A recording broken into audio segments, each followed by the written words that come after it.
السلام علیکم ورحمۃ اللہ وبرکاتہ۔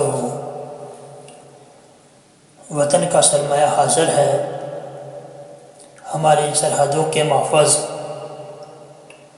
ہمارے شہداء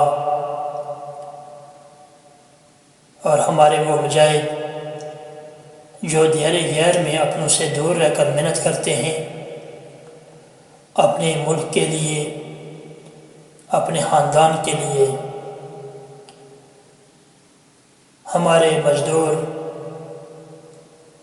ہمارے والدین، ہمارے استاد اور ہمارے بچے ہمارا سرمایہ ہیں۔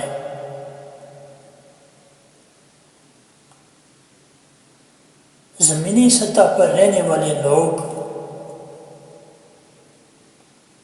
آسمانی بلندیوں کے ان جذبات اور جمال مطلق کے ادراک سے بھلا کب واقف ہو سکتے ہیں؟ شاعری کا فن چاہے کتنا ہی سادہ اور دلکش کیوں نہ ہو جائے،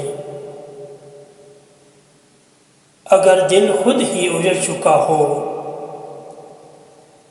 تو الفاظ کی تاثیر باقی نہیں رہتی۔ جب دل کے ویرانے میں احساسات ہی مر جائیں تو پھر محبوب کے سامنے دل کی کیفیت کو سمجھنے والا کوئی نہیں ملتا۔ آج کے لیے اتنا ہی۔ یہ چینل آپ کا ہے، اس کو سبسکرائب کرنا تاکہ ہر ویڈیو ایک دعا بن کر آپ تک پہنچے۔ اللہ آپ سب کا حامی و ناصر ہو۔ اللہ حافظ۔